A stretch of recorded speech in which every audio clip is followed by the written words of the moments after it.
Umagang-umaga pa lang, may larga na tayo. Marami tayong misyon sa araw na ito. Kaya naman, excited na ang mga kasama ko. Excited sila kasi marami tayong pupuntahan. Marami tayong pupuntahan sa araw na ito dahil ipinagdiriwang natin ang kapistahan ni Saint Joseph. Opo, fiesta ngayon ni San Jose. At sila ang mga kasama ko sa araw na ito. Si Kuya Ruel, Ate Arceli at Ate Arlene.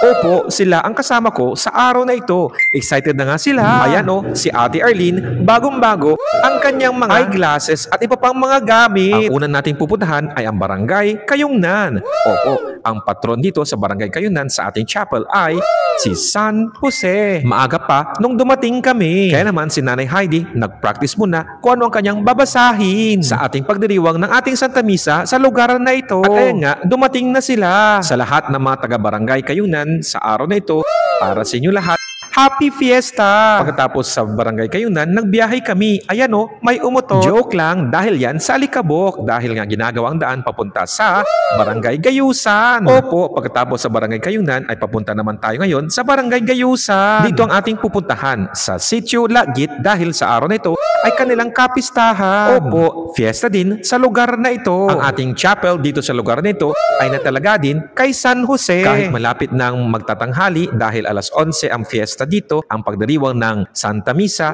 ayan, marami na sila. Ayun o, malapit din o natatanaw din ang dagat sa lugar na ito. Kaya naman, napakaswerte natin sa lugar na ito dahil kahit napakainit ang panahon, aba, hindi yan alintana dahil napakahangin sa lugar na ito. Maraming salamat din sa lahat po ng mga kaibigan po natin na pumunta at umattend ng ating Santa Misa sa ating fiesta sa lugar na ito. O diba, kahit mainit, andyan pa rin sila. At pagkatapos nga ng misa, ayan, mesa. Kainan na naman dahil fiesta.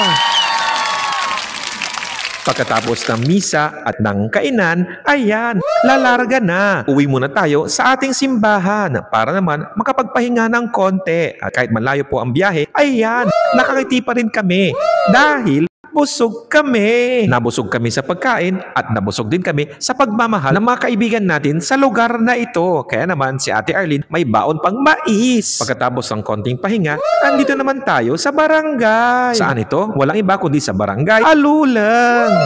Andito tayo muli sa barangay na ito para sa ating pagdiriwang ng First Communion. Kaya naman sa lahat po ng mga katikista po natin na kahit mainit ang panahon sa pagtuturo at pagbisita sa mga iba't ibang barangay, sa mga iba't ibang eskwelahan, kami po ay taus-puso ng papasalamat sa inyong lahat. Pati na rin sa mga magulang at teachers ng mga batang ito. Pagkatapos ng First Communion, andito na tayo ngayon sa ating simbahan para sa ating pagdiriwang ng Novena Mass. Novena Mass dahil bago ang pagdiriwang ng ating Santa Misa, tayo po ay nagdarasal ng Our Lady Perpetual Help. Isang debosyon natin bilang mga narampalatayang Katoliko tuwing araw ng Miyerkules. At pagkatapos ng ating pagdiriwang ng alas 5 Santa Misa, andito tayo ngayon sa siyudad ng Alaminos sa ating pagkipagkaisa ng pagdiriwang ng ating fiesta. Sa lahat ng mga kaibigan natin dito sa siyudad ng Alaminos, Happy Patronal Fiesta!